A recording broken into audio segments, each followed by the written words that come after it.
কারণ তুমি ছাত্র মানুষ, তুমি তো কামাই করতে পারো না।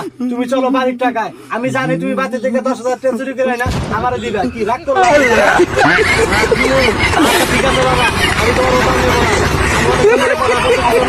হয়তো মনে করতে পারো আমি বন্ড, কিন্তু আমি খুব ভালো লোক, কিন্তু আসলেই বন্ড। মানে বুঝলাম না। আরে বাবা, বন্ড মানে গাছের শিবা।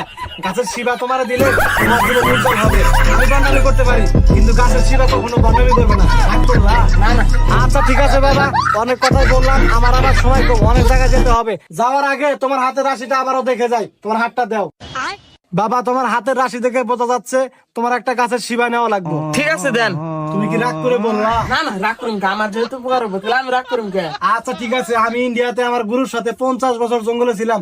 গুরু আমাকে এই গাছের শিবাটা দিয়ে বলছে, এই গাছের শিবা তুমি জনগণের মাঝে বিলিয়ে দিবা, ফ্রিতে বিলিয়ে দেবো, একটা টাকাও নেবো না। কারণ আমার ওস্তাদ বলছে এই শিবা খেয়ে যদি কারো উপকার হয় তোরা আমার জন্য দোয়া করব। সেই জন্য আমি এই শিবাটা তোমাকে আমি একদম ফ্রিতে দিচ্ছি, একটা পয়সাও নেবো না।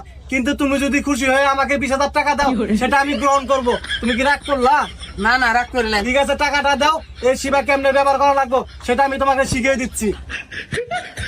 তুমি খুশি হয়ে টাকাটা দিছে জন্য নিলাম, না হলে নিতাম না। আচ্ছা ঠিক আছে, এটা আমি কেমনে ব্যবহার করা লাগবে সেটা বলেন। আরে বাবা, সেটা তো বলবো, তুমি আগে এই গাছের শিবাটা হাতে নাও। এই শিবাটা নিয়ম করে 3 বেলা পেছন দিয়ে নিয়ে তুমি উপর হয়ে বিছানায় শুয়ে থাকবা। তুমি কি রাগ করলা? না না, রাগ করি নাই। আর বাবা, এই শিবার কিন্তু একটা নিয়ম আছে। কি নিয়ম? এই শিবার অর্ধেকখানি দিয়ে তুমি উপর হয়ে শুয়ে থাকবা, না হলে কিন্তু এই শিবা কাজ করবো না। ঠিক আছে, থাকো। হ্যাঁ।